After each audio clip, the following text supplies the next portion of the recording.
मत पूछ मेरा पता कि मैं कौन हूँ, मैं भी तेरे तरह बस एक इंसान हूँ। नमस्कार, मैं सचिन और आप देख रहे हैं गौरव विहार। शायर के कुछ लफ्ज़ इसलिए थे कि आज जो मेरे साथ शख्स हैं यह शायर उन पे काफ़ी फिट बैठता है। गुड्डू भाई इनका नाम है और ये छपरा ज़िले के लालादपुर प्रखंड के बनपुरा पंचायत से मुखिया के प्रत्याशी है। आइए इनसे सीधा सीधा जानते हैं कि इनकी पंचायत चुनाव को लेकर तैयारी कैसी चल रही है। जी नमस्कार, मैं आपके गौरव विहार के माध्यम से पूरे पंचायत वासियों को, पूरे प्रखंड वासियों को, पूरे ज़िले वासियों को हमारे तरफ से हार्दिक शुभकामनाएं हैं। ये बताइए कि पंचायत चुनाव आप लड़ रहे हैं, लोगों के पास जा रहे हैं, आपको रिस्पांस कैसा मिल रहा है? जी रिस्पांस बोले तो मैं तो पूरे पंचायत में हर एक घर से जुड़ा हुआ व्यक्ति हूँ। हर एक घर से मेरा ताल्लुकात है। सभी लोगों से मिलना जुलना हमारा हर वक्त रहता है। ऐसा कुछ नहीं है कि मैं चुनाव लड़ रहा हूँ तो ही जाकर लोगों से मिल रहा हूँ। इससे पहले भी मैं लोगों के बीच में रहता हूँ और अच्छा रिस्पांस है। इस बार हम चुनाव बनपुरा पंचायत से जीत चुके हैं। बस चुनावी प्रतिक्रिया है जिसका हम लोग अभी इंतज़ार कर रहे हैं। आपने कहा कि इस बार हम चुनाव जीत चुके हैं, अभी चुनाव की घोषणा नहीं हुई है। इतना कॉन्फिडेंस के साथ, इतना विश्वास के साथ कैसे आप दावा कर रहे हैं? जी हमारा विश्वास हमारे मतदाता लोग हैं, हमारे पंचायत वासी के लोग हैं। मैं आपको बता दूं, आपके चैनल के माध्यम से लोगों को भी बता दूं कि मैं अपने पंचायत के हर एक घर का बेटा हूं।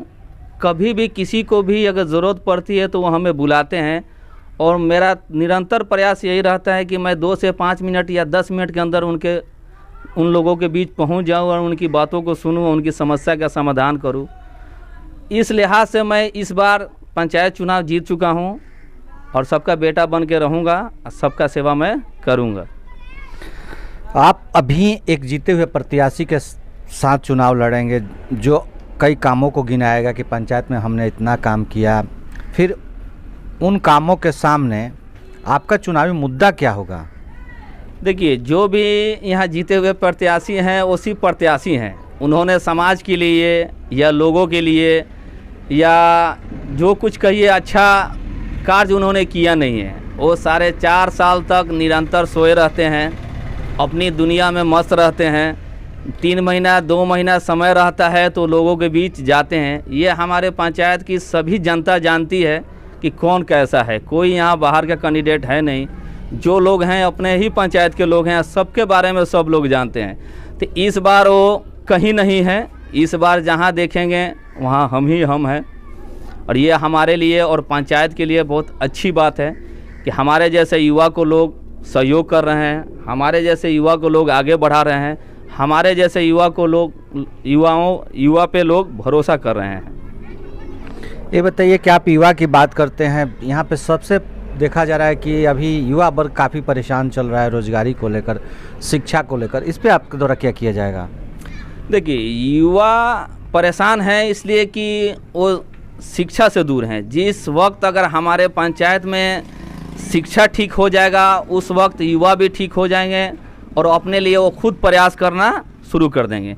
आपको मैं बता दूं कि शिक्षा की जहाँ तक बात है कि हमारे पंचायत में 5 सरकारी स्कूल है जो कि आज 20 साल से यहाँ लोग मुखिया रह रहे हैं, लेकिन किसी भी स्कूल में आप देखिएगा कि बच्चों को बैठने के लिए एक टेबल तक उपलब्ध नहीं है। जबकि ये जिम्मेवारी बनती है मुखिया की, वो सरकार को चिट्ठी लिखे कि हमारे पास टेबल की आवश्यकता है या हमें टेबल चाहिए। किसी भी स्कूल में आप देखेंगे तो 400 से 500 बच्चे हैं हर एक स्कूल में। कम से कम 10 शौचालय होना चाहिए, 5 बच्चों के लिए, 5 बच्चियों के लिए। लेकिन अभी भी लोग स्कूल के पीछे ही अपना होता है, स्कूल के पीछे ही करते हैं। इसी टाइप की बात है कि जैसे जो भी मिड डे मील चल रहा है, मान के चलिए अगर बच्चों को 1 अंडा मिलता है तो उसको 1 अंडा मिलना चाहिए, लेकिन आज के टाइम में भी हमने देखा है कि कभी कभी आधे अंडा भी लोगों को मिलता है। इस टाइप से देखा जाए तो बहुत सारी शिक्षा के क्षेत्र में कमियां हैं जिसको हम निरंतर प्रयास करेंगे कि ठीक हो जाए। अब आप देखे होंगे कि कहीं भी सरकारी संस्था में अगर आप जाते हैं तो आरओ मशीन जिससे शुद्ध पानी पीने को मिलता है, हर एक संस्था के पास एक अपना आरओ मशीन होता है। उसी तरह हमारा प्रयास होगा कि अगर हमारे पंचायत में अगर 5 स्कूल हैं तो 5 स्कूल में कम से कम 2-2 आरओ मशीन हो, जिससे हमारे बच्चे जो भी हों वो कम से कम शुद्ध पानी पिएं। लेकिन हमारे स्कूल में ऐसी व्यवस्था नहीं है, जो कि आने वाले दिनों में हम व्यवस्था करेंगे। स्कूल को, शिक्षा को तो हम इतना बेहतर बना देंगे कि हर माँ की दुआएं हमारे साथ होंगी, हर माँ हमको दुआ देंगी कि हाँ, गुड्डू भाई के माध्यम से स्कूल की व्यवस्था सुदृढ़ हो गया, अच्छा हो गया।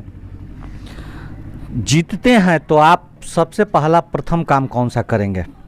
देखिए, जीतने के बाद पहला काम कौन सा होगा ये तो अलग बात है, लेकिन हम तो काम निरंतर करते आ रहे हैं। अभी हाल ही फिलहाल में एक छठ पूजा का कार्यक्रम था। छठ पूजा बीता है जो, उसमें हमारे बनपुरा पंचायत में 8 घाट था।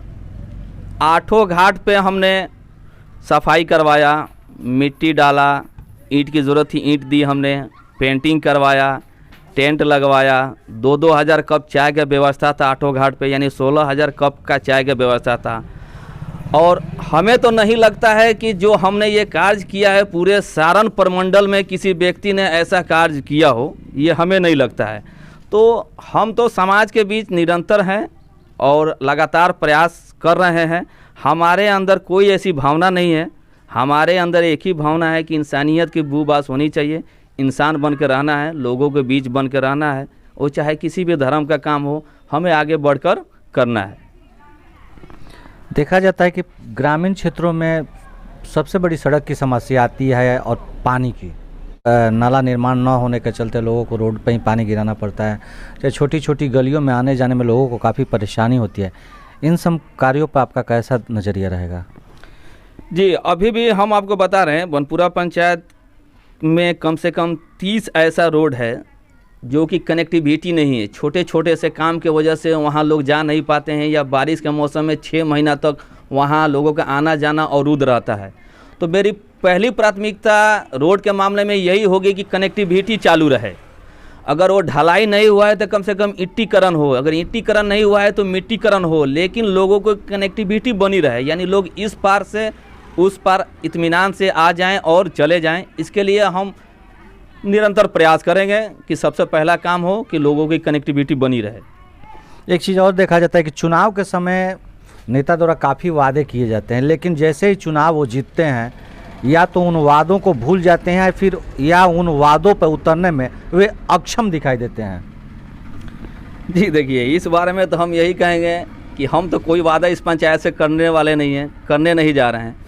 इसलिए नहीं करेंगे कि पूरे पंचायत का जब हम बेटा ही बन के रहेंगे तो एक बेटा अपने माँ बाप से या अपने परिवार से क्या वादा करेगा। हमको तो करना है, वो चाहे कोई भी हो, कहीं के भी हो, अपने पंचायत में हो, उनको हमको सेवा देना है। वादा नहीं करेंगे, लेकिन काम तो इतना करेंगे कि वो लोग खुद फख्र करेंगे कि हमारा बेटा हो तो गुड्डू भाई के जैसा बेटा हो। तो ये थे हमारे साथ गुड्डू भाई, जिन्होंने साफ कहा कि पंचायत में मैं नेता नहीं बल्कि हर घर का बेटा बन के रहूँगा, और एक बेटा एक परिवार के लिए क्या कर सकता है ये आप अच्छी तरह समझ सकते हैं। अब आने वाला समय ही बताएगा कि गुड्डू भाई के साथ जनता की यहाँ की जनता किस तरह का न्याय करती है। कैमरा पर्सन बीटू के साथ सचिन पांडे, गौरव विहार।